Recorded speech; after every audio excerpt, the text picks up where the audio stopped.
Hello students, इस video में मैं numpy टॉपिक को ही कंटिन्यू करूँगी।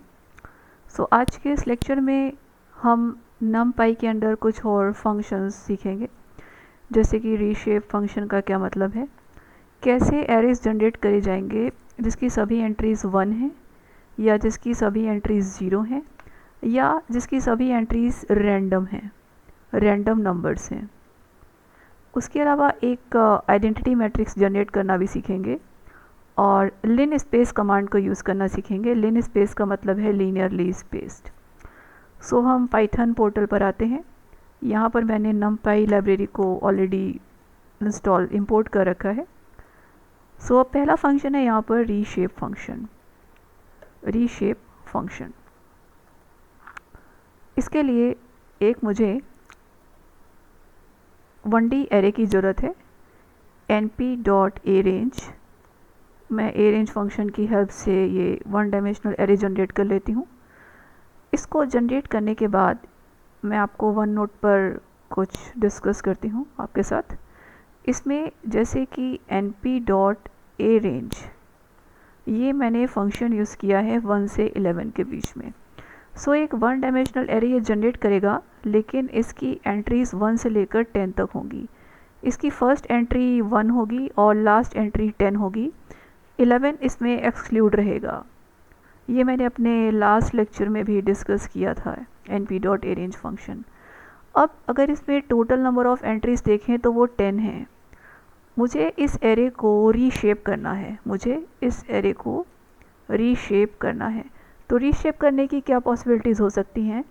आप जिस भी एरे में इसको रीशेप करो उसका टोटल प्रोडक्ट रो और कॉलम का वो 10 आना चाहिए।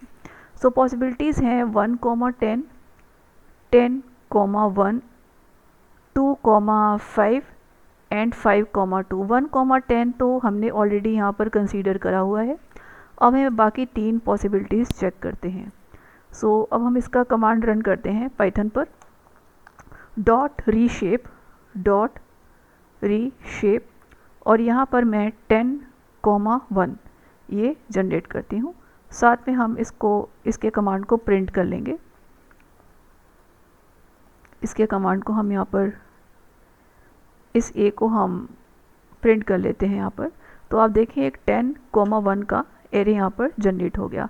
10, 1 मतलब 10 रोज़ और 1 कॉलम। अब इसी कमांड को मैं एक बार यहाँ पर और कॉपी कर लेती हूँ। कॉपी करने के बाद इसको यहाँ यूज़ करते हैं, लेकिन डिफरेंट पॉसिबिलिटीज़। 2, 5 मतलब 2 रोज़ और 5 कॉलम। और again I want to print it. Again I want to print it. इसको हम अगेन प्रिंट करेंगे। Print A. अब आप देखें एक यहाँ पर 2 रोज़ और 5 कॉलम का एरे एग्जिस्ट कर रहा है। एक लास्ट पॉसिबिलिटी हम और इसमें चेक करेंगे, डेट इज़ 5, 2 की पॉसिबिलिटीज़ है। 5, 2 की पॉसिबिलिटी है। यहाँ पर हम इसको चेंज कर देते हैं 5, 2, shift and enter and again print करते हैं इस कमांड इस 1 डायमेंशनल एरे ए को। आप यहाँ पर देखिए 5 रो और 2 कॉलम का एक और एरे जनरेट हो चुका है। ये हमने अभी बात की कैसे हम रीशेप फंक्शन को यूज़ करेंगे किसी भी एरे को रीशेप करने के लिए।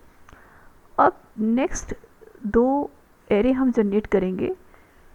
एक एरे में सभी एंट्रीज़ 1 होंगी और सेकंड एरे में सभी एंट्रीज़ 0 होंगी। इसको कैसे जनरेट किया जाता है अब हम सीखते हैं पाइथन पर। तो अब नेक्स्ट हेडिंग मैं यहाँ पर ऐड कर देती हूँ वंस की हम हेडिंग यहाँ पर जनरेट कर देते हैं। दिस इज़ ए हेडिंग, इसको ऐसे हम लिख लेंगे और यहाँ पर हम एक कमांड लगाते हैं। सपोज़ ए मैट्रिक्स में ही मैं जनरेट कर रही हूँ np.once, लेकिन मुझे एक मैट्रिक्स चाहिए जिसके अंदर 3 रोज़ हों और 4 कॉलम्स हों। आप देखिए इसमें ये सक्सेसफुली जनरेट हो चुका है, लेकिन अभी प्रिंट नहीं हुआ है वेक्टर मैट्रिक्स एक्चुअली। इसको हमने यहाँ पर जनरेट कर लिया, प्रिंट कर लिया। सो अब देखिए एक मैट्रिक्स यहाँ पर जनरेट हो चुकी है जिसकी सभी एंट्रीज 1 हैं और इसमें 3 रोज़ हैं और 4 कॉलम्स हैं। इसी तरह से हम एक और फंक्शन यहाँ पे लगाते हैं, डेट इज़ फॉर ज़ीरोज़, और इसको हेडिंग में कन्वर्ट कर लेते हैं यहाँ से। एंड उसके बाद यहाँ से अब एक मैट्रिक्स मैं बना रही हूँ, B matrix, and that is np dot zeros की मैट्रिक्स है। और सपोज़ करिए मुझे यहाँ पर ये 5,7 के ऑर्डर में चाहिए, मतलब 5 रोज़ चाहिए और 7 कॉलम्स चाहिए, लेकिन इसकी सारी एंट्रीज 0 होनी चाहिए। तो अब हम इसको प्रिंट करा लेते हैं इस मैट्रिक्स बी को। सो आप ये देखिए एक मैट्रिक्स जनरेट हो चुकी है, एक एरे जनरेट हो चुका है जिसकी 5 रोज़ हैं, जिसके अंदर 5 रोज़ हैं और जिसमें 7 कॉलम्स हैं।